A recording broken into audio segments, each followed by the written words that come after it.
Today, we're talking about aligning your purpose with your work. I think we have like a really interesting variety of people that are here today. I don't know everyone's, I don't know everybody's reason for being here. I'd love to hear from everyone. What drew you here? Why are you here? What are you trying to figure out? If you don't mind sharing a little bit in the chat, what it is that you're hoping to solve for in your life, that would be awesome. And in the meantime, I'll introduce myself verbally while you guys throw your thoughts in the chat about who you are and what you want to share. So this is me. I'm Dorothy Chang. My pronouns are she, her. I'm 41. I'm the mom of 2 boys and the wife to my husband. Andrew Chang is on here as well, my co-founder and partner. And what I feel most fulfilled in my life is supporting leaders with big dreams and visions.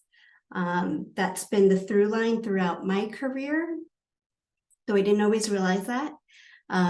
That's what made me feel most fulfilled.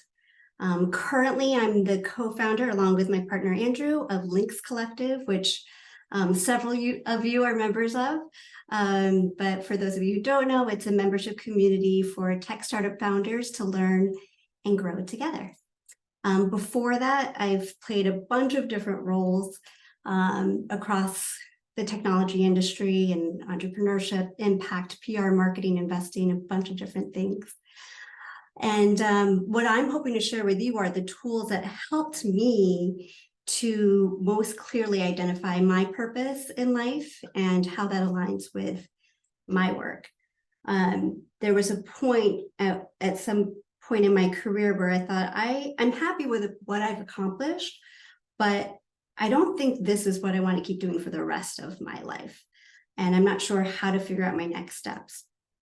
So I started working with an executive coach. And one of the things that she had me do at the very beginning was identify my biggest life goals for the next 5 years.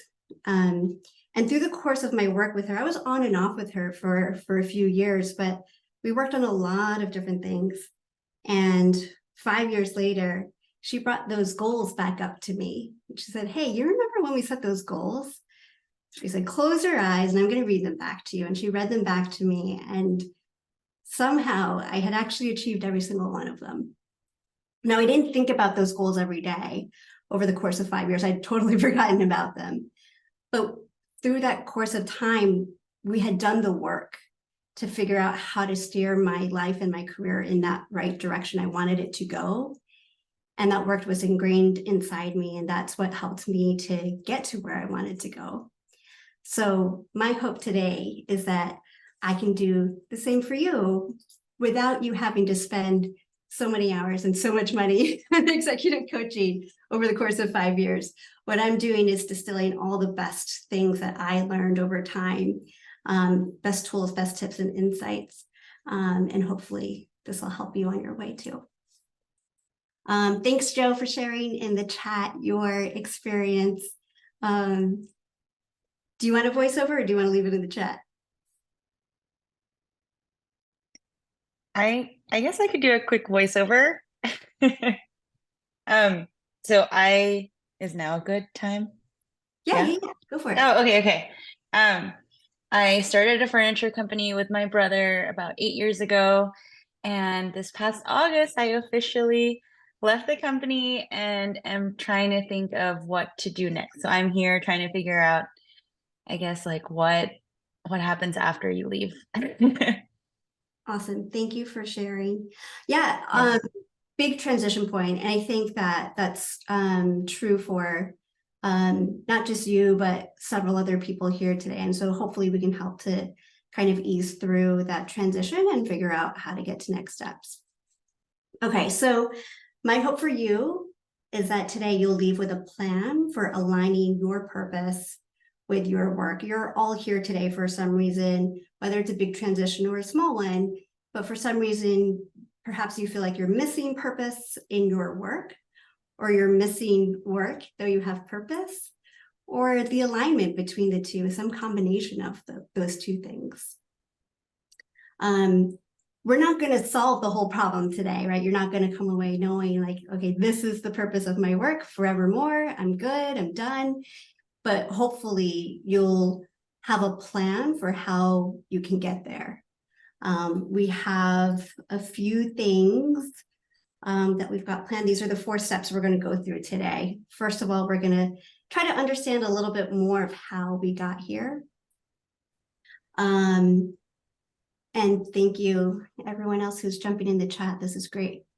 So 1, we're going to understand how we got here. 2, the second section is the biggest section. We're going to learn about and identify tools for self-discovery, what we can use to understand ourselves better, our own sense of purpose, and how we can identify that. 3rd is we're going to preview how to align all that self-discovery, all that work that you go through with your work.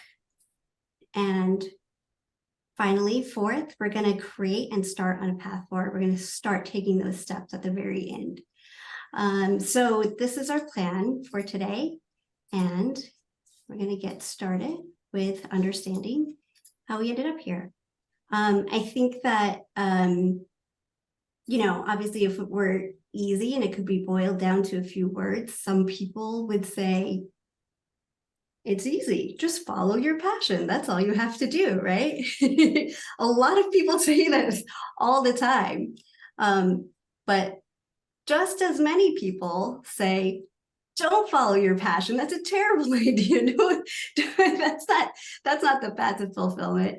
And I think that we all know the reality is that life is a lot more complicated than either of these things. You can't just either follow your passion or just not do it.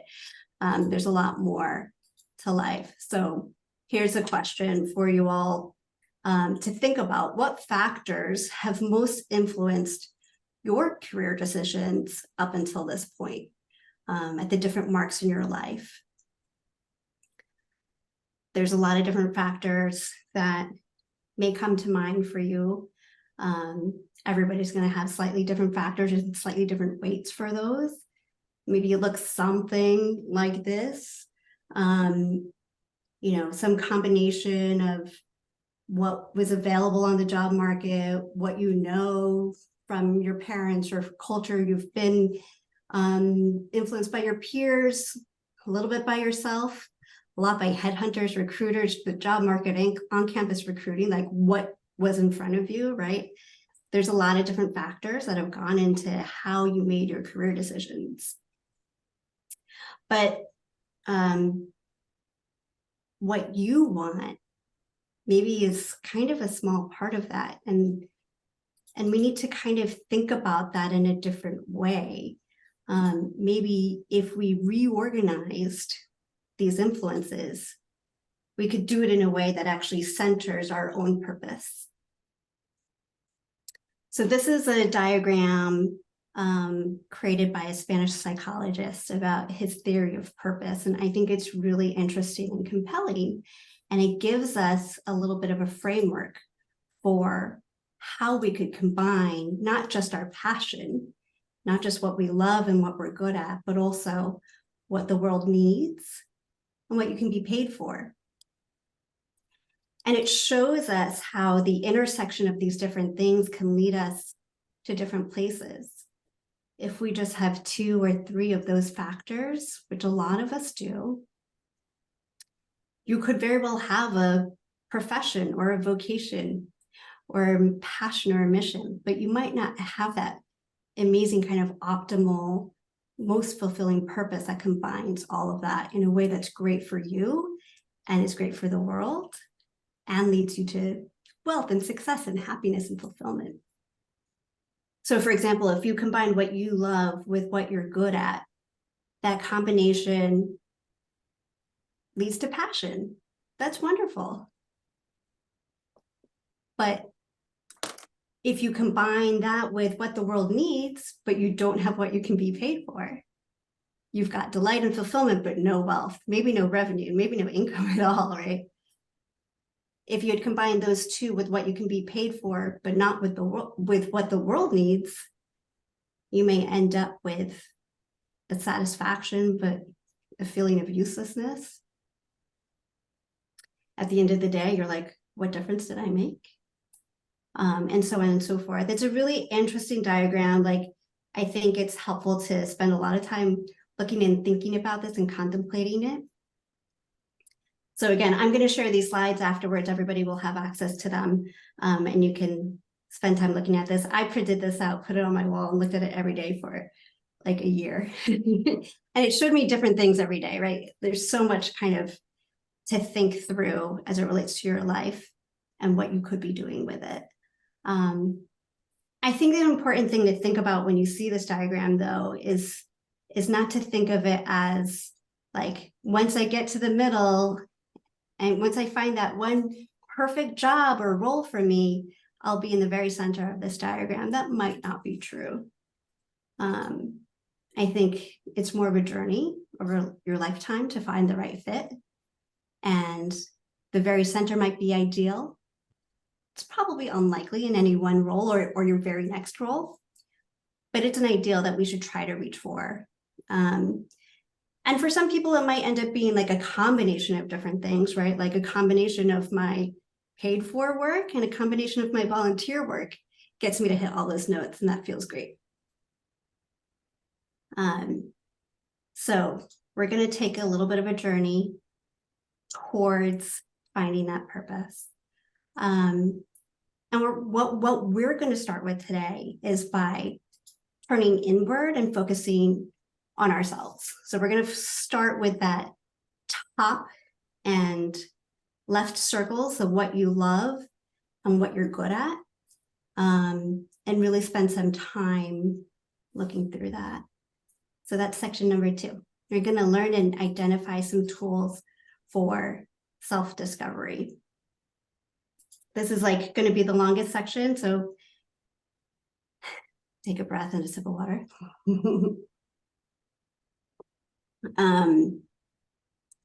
The plan here is to show you a bunch of different tools that I've used, that a lot of people have used, that are really helpful for getting a stronger, deeper sense of your own self.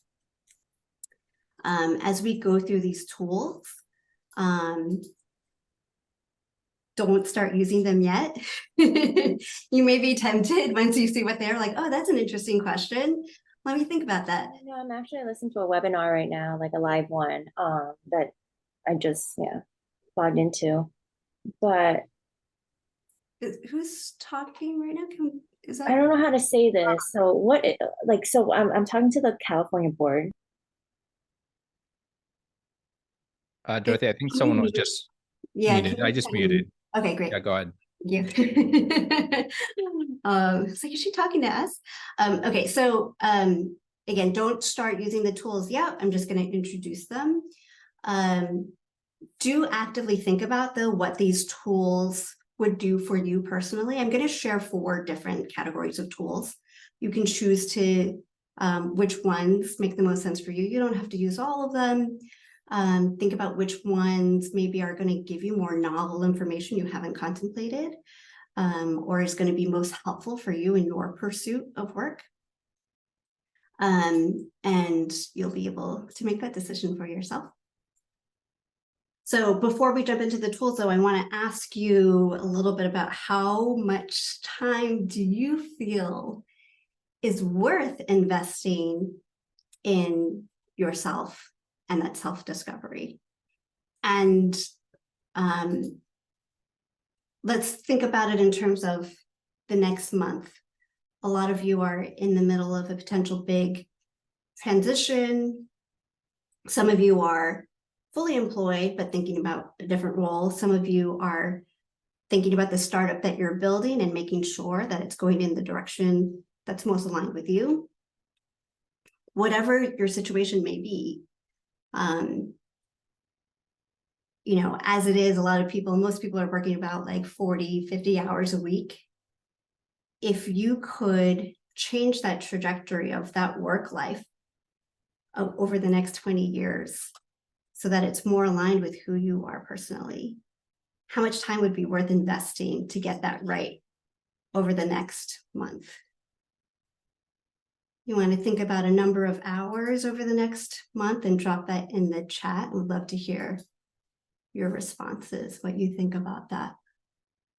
Good answer. Yes, and as much as possible. How much do you think is possible in your life, though, if you were to put numbers to it? And you think about, okay, Thanksgiving's coming up, and then December holidays. Very concrete answer, Joanne. 30 minutes every morning. I like that.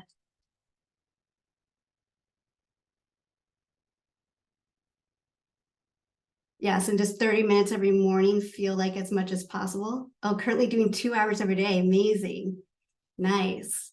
All right. So we're ranging right now from 30 minutes to 2 hours every day. I love it. Okay, so then these tools aren't going to scare you. Good. I'm glad to hear. I mean, it makes sense. You're all here for a reason, right? We all want to spend the time doing this. All right. So these are the 4 tools that I'm sharing today. 4 different types. First is personality type. Who am I? I should have put a Zoolander GIF in here. Number 2, life history review. Number 3, life audit. And number 4, my 7 questions. So we'll talk through these a little more. You can see how much time I put on the 3rd column about how much time it would take to like really do each of these to its fullest. It's a few hours, but easier for all of you who are dedicating time every day. Okay, so the first one, personality test. I mean, this is like basics. If you haven't ever done a personality test before, go do it. BuzzFeed quizzes don't count. These are a little bit more in-depth, a little bit more scientific. They all have paid versions online. They also all have free versions online. You get what you pay for. If you use one of the free ones, it'll take you a few minutes. You'll get a rough idea of who you are. If you use one of the paid ones, you'll go through for a couple hours, and it'll give you a much deeper, richer assessment of who you are. My personal favorite is Myers-Briggs, but these are all illuminating in different ways. Pick your favorite poison. Okay. Next tool that I think is very helpful is doing a history review of your own life. Now this, for this, I recommend you actually block 2 or 3 consecutive uninterrupted hours. You're going to tell a story, the movie of your life.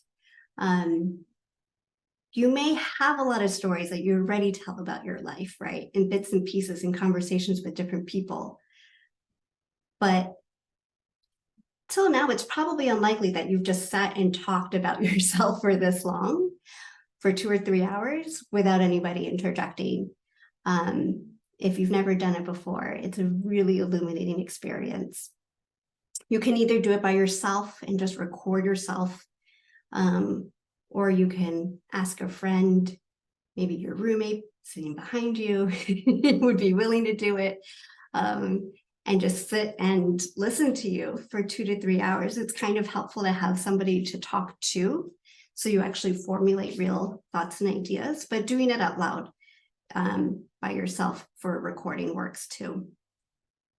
And what you're going to do as you think through the history of your life is note different major transition points, major events, things that you remember sharply, clearly. Talk about how you felt through them, before them, after them, how it affected you and influenced you, how you made your big decisions. And when you do this all in one go in one sitting, it really helps you to see the themes, the recurring themes that have happened throughout your life and how you've thought about things. And it will remind you of things that you haven't been thinking about lately. So this is an interesting way to kind of go back and remember who you've been and what's shaped you and how you've shaped your own life. Okay, number 3 is a tool called the life audit. There's a link in the deck. I'll share the deck and you'll have the link. This was created by a friend of mine, Jimena. And she was a UX designer, so she took a very design thinking approach to auditing her life, her goals, how she spends her time, who she spends it with, and figuring out how to kind of change her life, how she spends her time and who she spends it with, to better match the goals that she has for her life. This took an afternoon. She wrote a blog post about it, and then it went viral. And so now she's taught a bunch of workshops and seminars about it. She's writing a book about it.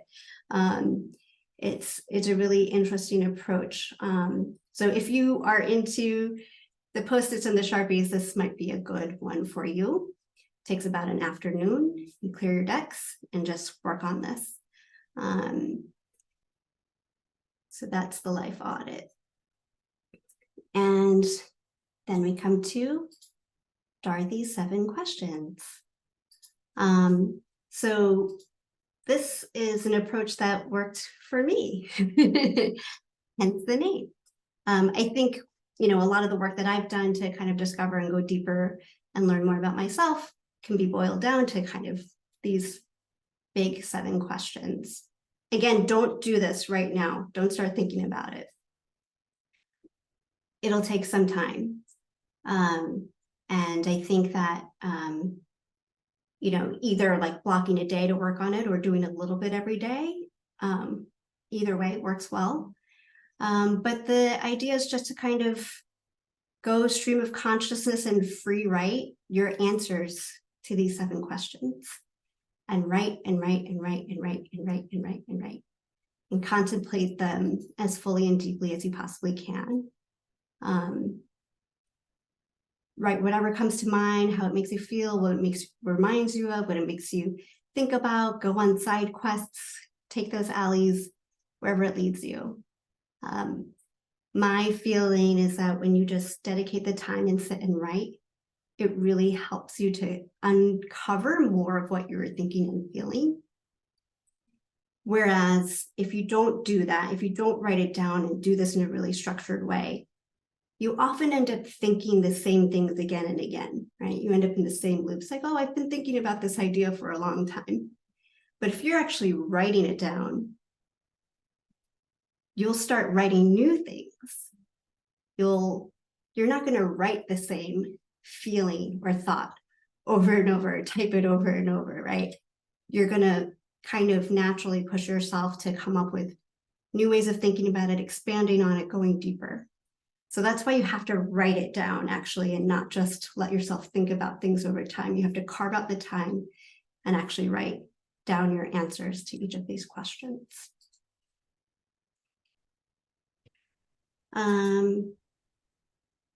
You can read the questions. I'm not going to read all of them. I'm going to explain the first one a little bit more. This first one is, what problems, issues, or topics make me feel most strongly? So you might ask this question a little bit differently depending on where you are in your life, right? If you are a startup founder, you might be focused more on solving a problem. So you might ask that question of yourself, what problems make me feel most strongly? What problem do I get most excited about getting to solve? What makes me feel like thrilled if I could solve that problem? That's a positive side of things. You can also explore the negative side of things, right? What problem makes me so upset that it's not solved? What frustrates me? What bothers me? More than a day-to-day frustration, but something that really gets to my gut. What is it that makes you feel most passionately, positively or negatively? Try to think about all of those problems. If you're more of a maybe nonprofit type rather than the problem, maybe it's an issue that you want to think about, all the issues that you think are prevalent in the world that you want to solve, and ranking those. If you are just thinking about a career switch or a shift in your role at your job, and you're contemplating different verticals to work in or different roles that you could have. Maybe that's the thing that you want to compare to each other. And again, you're trying to explore your feelings. Which ones do I have the strongest feelings about and the most negative feelings? And you're going to stack rank them, meaning you're comparing them all to each other and ranking them in comparison to each other. There are no ties. You have to give each a rank. The other questions include, what kind of work gives me energy? What am I singularly great at? What is the most valuable work I do? Like, if I were paid hourly, what would I get paid the most for? What kind of work that I do would other people value most? 5 and 6 are related, but I definitely recommend starting with 5. What are my 20-year life goals? Try to look way ahead, 20 years from now. What would I be happy to have accomplished in my life 20 years from now? And that doesn't have to be just career, but everything relating to your life. It doesn't have to be super specific, like, well, I'd be really proud of myself if I became a VP at Meta, some other company, whatever it is. What is it that you actually want to achieve? Why would that be meaningful to you?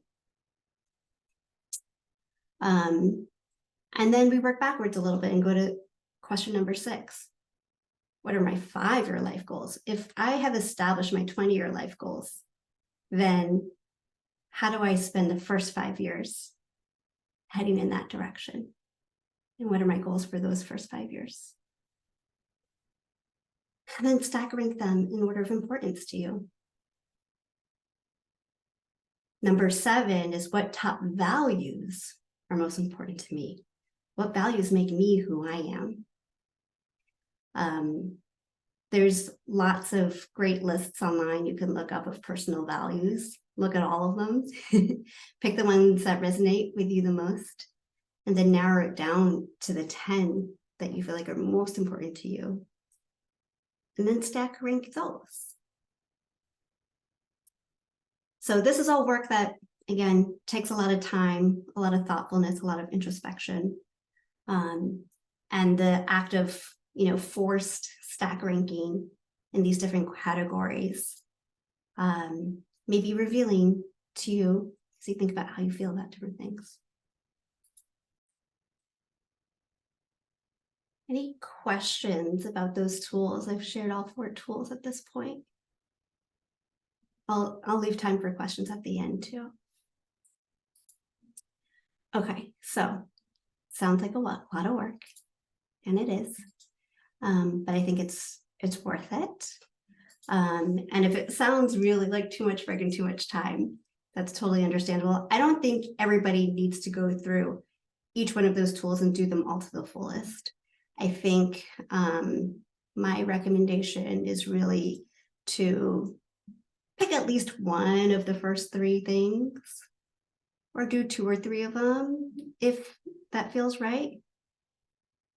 Do my 7 questions. But depending on what you pick, you'll probably take less time than what I listed here. Some of it will end up being a little bit repetitive if you did all of them. If you've never done these before, then definitely try to do at least a cursory stab at each of these things. If you've done some of them recently, then don't worry about it. If you've done anything a while ago, maybe revisit it, because we grow and we change over time and circumstances change. And these are good things to take a look back again a few years from now too, if they're helpful to you. So those are the tools. Those are the tools for self-discovery. And we're on to part 3, which is assuming you've done the work of that self-discovery. At that point, then, how do you go about aligning that self-discovery with purposeful work? We're going to start by looking at the different options. I think if you've done that introspective work, likely as you go through it, you'll have different ideas that come up for what the different possible pathways may be for your future. You probably started with some, so you probably have some in mind right now, right? But as you do that work, you'll come up with more. It'll trigger more ideas, more pathways for sure. And so we're going to assume that that happened too. And we're going to start by investigating those and evaluating them. And no matter what kinds of pathways that you are planning to kind of compare and consider, the general approach is pretty similar. So we're going to start by just writing down 4 to 10 career path options. Again, we're not doing this right now. Don't do it right now. This is in the future for after you've kind of done some more self-discovery. But I'm sharing again what it is that, that you'll do at that point. So you'll come up with a bunch of ideas. You have some already. And they don't have to be totally exact. You know, your life is a work in progress. These are things you'll think about. But name a few ideas that are most compelling to you, most intriguing to you, most available to you. Maybe throw in some wacky ones too, pie in the sky ideas. But get up to like 10.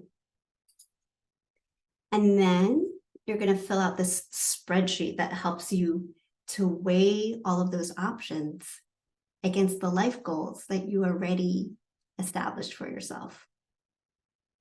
I'll share this spreadsheet. It does the math for you in the end, but what you have to do is just insert your goals, insert the different options that you've thought about, and rank how each of those options ranks against each other for each of those goals. So let's say your first goal in life was going to be, you know, create a healthcare product that millions of consumers will love. That's your number one goal. Or sorry, your number one goal in life. Your number 2 goal in life. Be a great mom to kids who don't even know that you work. And I'm just making these things up. And then you'll rank, you know, you'll have all your work options listed, and you'll rank those work options against each of these goals. How does this help me fulfill this goal? Which one does the best job of doing that? Which one does the worst job of doing that? 1 to 10. And you'll do that for each of your life goals. Which ones help me get to that goal? And you'll end up with a final weighted score that kind of ranks all of those different options for you against your goals. Obviously, this is a starting point for you to think about how those options align with your goals. Doesn't mean that the biggest score, therefore, that's the one you must therefore pursue for the rest of your life, but it's a good starting point to kind of understand a little bit more quantitatively, incorporating your thoughts, feelings, values, goals, and ideas for work, where you can find alignment. On the second tab of that spreadsheet, you're going to do the same thing, but with your values. So you're going to look at all the options that you list for your career paths. And you're going to fill in the top 10 values that you identified for yourself already. And you're going to measure and rate each of those career path options against each other and how well they align with your values.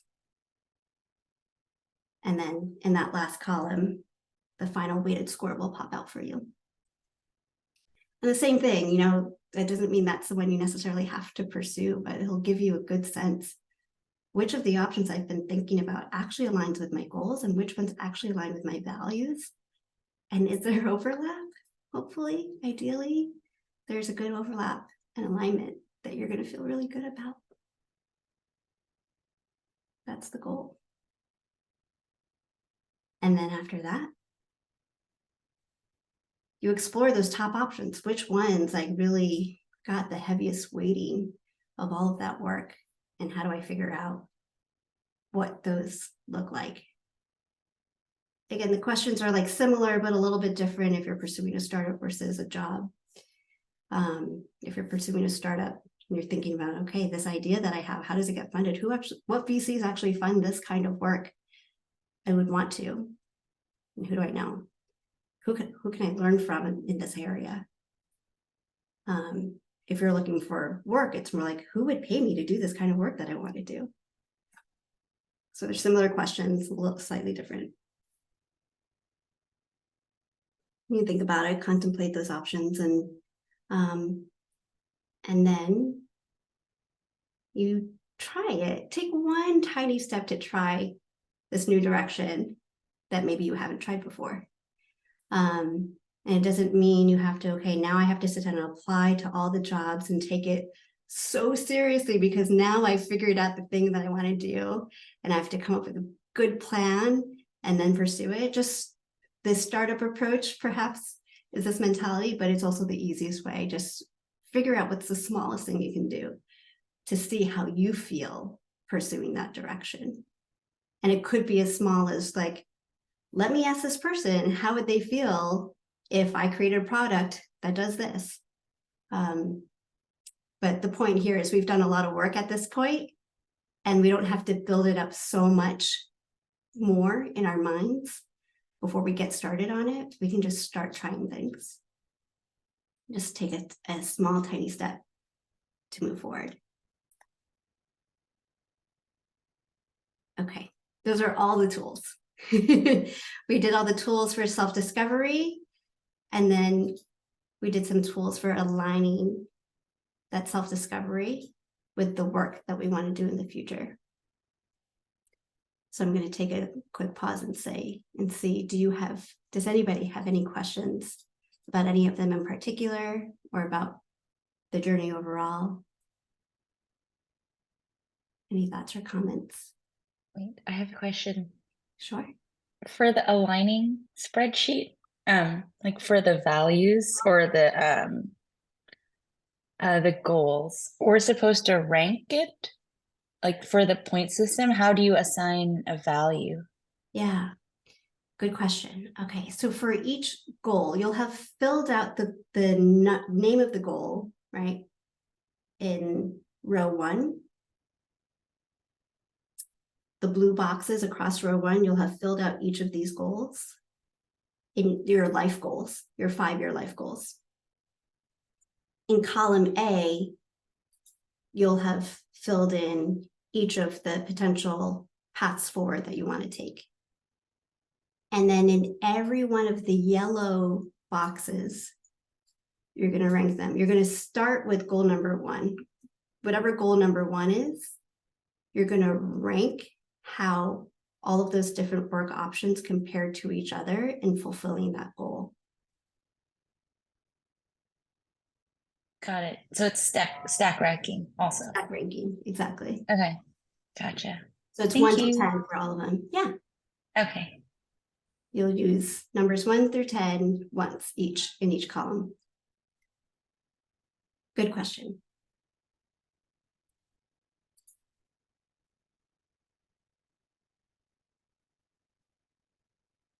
Okay.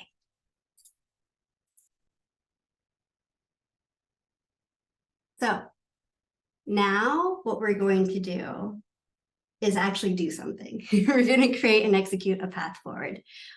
Before we were just talking about all the tools, what we're going to do is take our first tiniest steps forward to move towards finding those pathways. And first of all, I just want to say congratulations because you've already done so much. You showed up, you committed to this. You've thought about the amount of time you want to invest in the next month to doing the work of self-discovery. You've learned about the tools you can use for self-discovery. And maybe you've thought about which ones you want to use. So now we're going to do it. We're going to put this plan into place. First of all, you're going to choose the tools. When I go back to the tools, let me go back to the tools so you can look at them again. Okay, now I want you to actually write something down. Which ones do you want to use? For yourself, you don't have to write it in the chat. You can though. You can write in the chat or you can just write it down for yourself. Which ones do you want to use? Again, I recommend at least one of the first three. You can do 2 or 3 of the first 3 if you want. And I do want you to do the last one too, my 7 questions. And write down how much time we're expecting it to take. Okay. Okay, Margaret's going to do number 4. Thanks, Margaret. I hope it goes well for you. All right. Now that you have chosen which ones you want to do, okay, yes, and great, 3 and 4, life audit and my questions. And you've thought about how much time you want to spend on them for the next month. Some of it more theoretically than others. Yes, and you said as much time as possible. Some folks said 30 minutes, 1 hour, 2 hours. I want you to actually right now go into your calendar and block that time off. The time is very theoretical until it's real. And so I'm just going to wait for a couple minutes while you guys actually go in and block the time on your calendar. Make yourself actually do it, commit to doing it.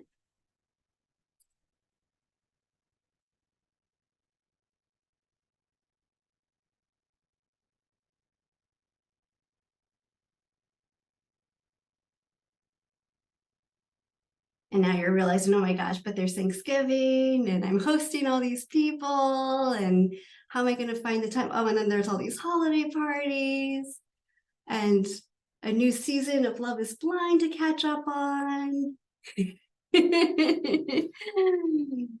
When it gets real, right? Think hard about what time you actually have and how much time you can actually dedicate and try to make the most of it. My thinking is timing wise, if you can spend a lot of time over the next 30 days on this introspection and you end up at the end of those 30 days with your goals and plans and ideas for what you want to do moving forward, then you're going to be really well set up for your 2024 New Year's resolutions and for making real goals for the upcoming year.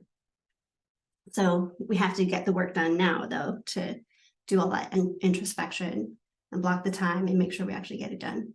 Okay, step 4, make yourself accountable. What works for you?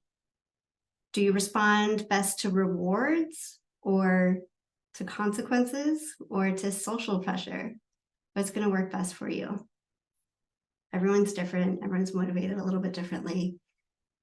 But think about it and set up those reward or consequence structures or accountability structures in a way that works for you.